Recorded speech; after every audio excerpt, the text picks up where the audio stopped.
Welcome to Emirates Podcast. This is your host, Suman Silwal. I hope you're doing great today.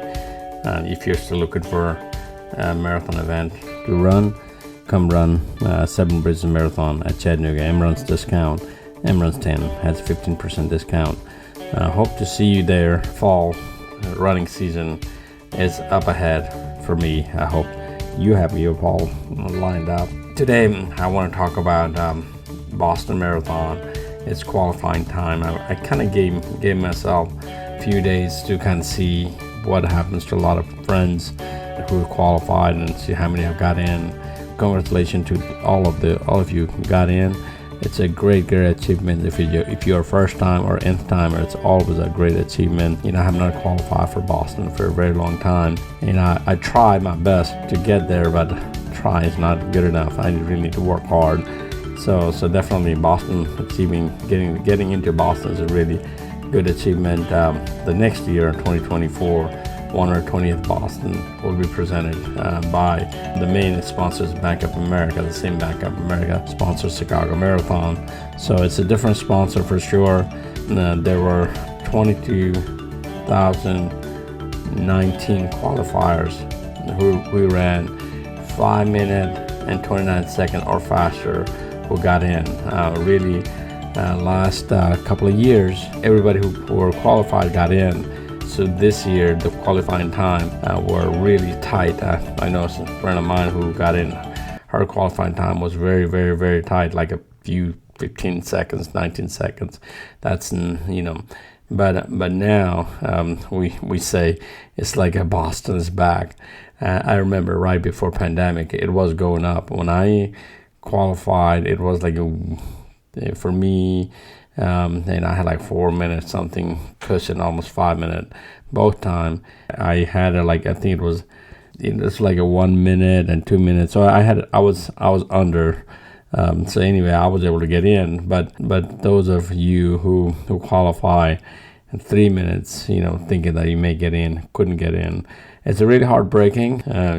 Boston is really hard to get in. Those of you who never been through Boston journey, it's really hard to qualify, get ready, do your time, because it's all depend age group qualification. If you haven't seen, the different age group has different. So actually, as I'm getting older, I got 10 minutes without running, and I always feel happy about it. It's like, oh yeah, I got 10 minutes. That 10 minutes, it shows up in my Boston qualifying attempt. Even with that 10 minutes cushion, I probably will not make it. I'll probably have to run what I have to qualify at this time. It's tough competition to get in at Boston. It's for sure. I'm going through their Facebook and I'm kind of looking through their stat.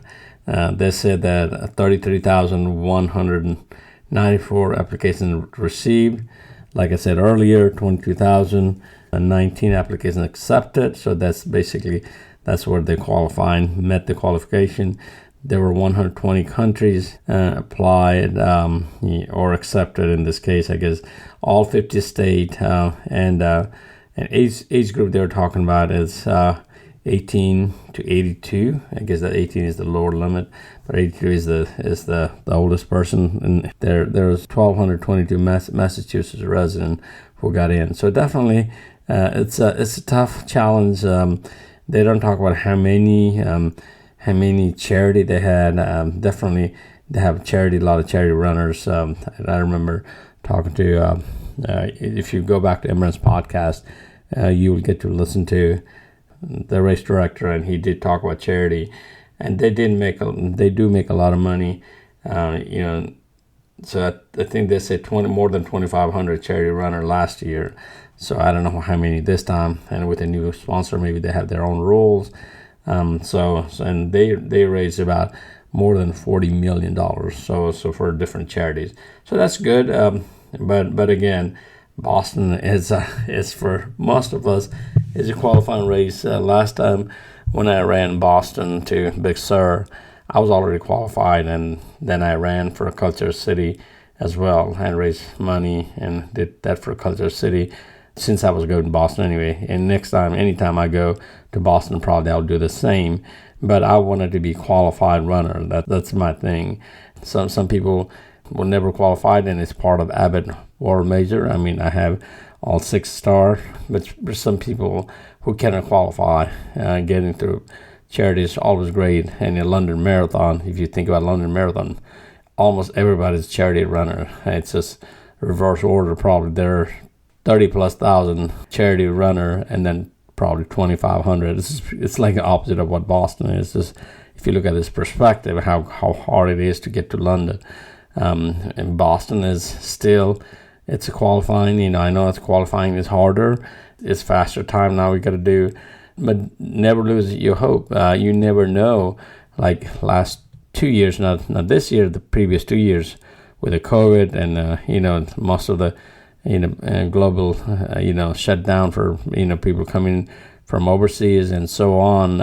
Some of the runners, friends, even if we vary 1 second, Boston qualifying or right exact time, everybody got in. So too bad that I did not get even close to that. I was pretty close to one race, but I know that I wouldn't. I was trying to get, even back then, I was trying to get a 5-minute cushion, and I was pushing too hard, and then I fizzled. So it's just hard to be a Boston qualifying. But what I'm trying to say is, one thing for sure, that we should never stop trying to get to qualify for Boston. Maybe next year it'll be 3 minutes. Who knows? Maybe less people may apply because there are people, competition maybe even a little bit, not as intense like now this year, because this is the first time it's been open like this. So definitely Boston's back, and I'm not hoping it'll go to 10 minutes or something. I think that's what I remember one year we were talking about it, right before pandemic. Maybe it was 2019. I need to look at what was the qualifying time. If you know it, please post it or wherever, or just send a message, because it was getting close to that 5 minute. It is interesting to get to Boston. Like I said, still Boston is qualifying.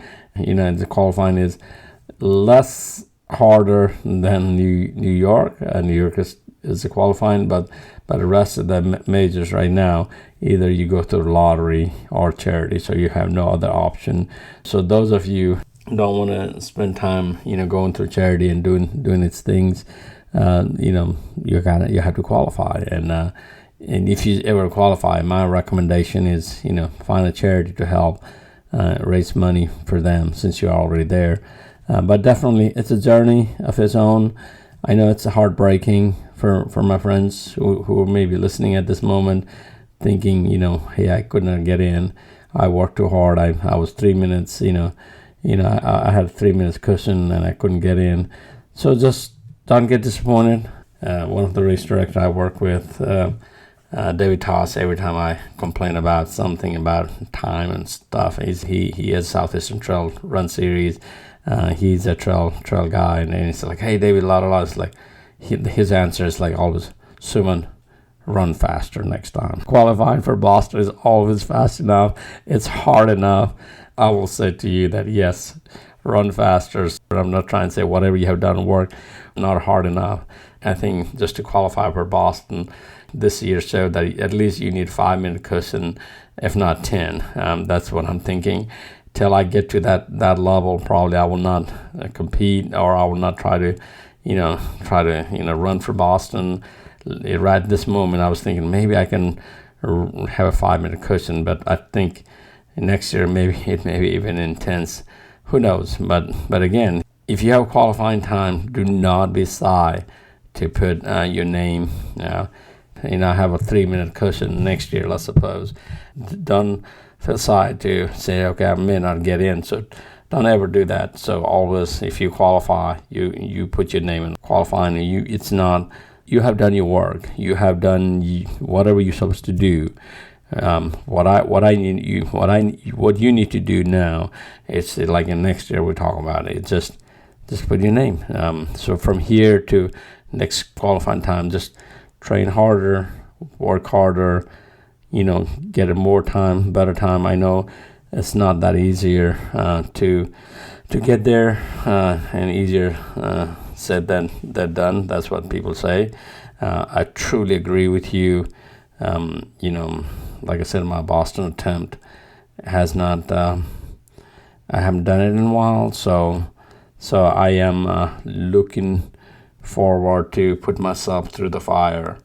I thought I was close, but I still not. I will talk about that in a future podcast. But today I'm just kind of talking about, the current Boston situation, the disappointing, the heartbreaking. There's nothing we can do now. All we can do is you can still apply for charity. You are a qualified runner. You just were not accepted. If you really want to go, or like what David Toss will say, run faster next time. Get you a better qualifying time. Work harder. But one message I really want to come across to you, regardless what time you're qualified, even if you are 3 seconds then to your qualifying, or your exact same time that your qualifying time is, you still put your name for next Boston for 2025, Boston for next year's Boston qualifying selection. So never ever give up in situation. Who knows what will happen. So just kind of put your name, continue, not be disappointed. You have done your work. You did your part. There's no doubt. Even though even though you did not make that cut, but you did work hard to be where you needed to be, and you applied, and you train. You got in the morning. You put your thing. I know what it takes to be qualifying time. A lot of time, there's a lot of friends, they ask, hey, you always talk about this Boston qualifying journey, and telling my friends, if you have never gone through, it's a lot of hard work, put in hard sweat, blood, tears, a lot of things put into to get there. So, and people like us who really have to work hard to get to line up and train and work hard to be a Boston qualifying time and not get in, it's heartbreaking. So this podcast is not about Heartbreak Hill, it's just a heartbreak. So definitely, those of you who didn't qualify, I say it again, don't be disappointed. Go work harder next year. You will be in a better situation, and you will get there. Thanks for listening. Thanks for being out there. Like and subscribe to wherever you listen to this podcast. Continue to be a great supporter. Thanks. Bye for now.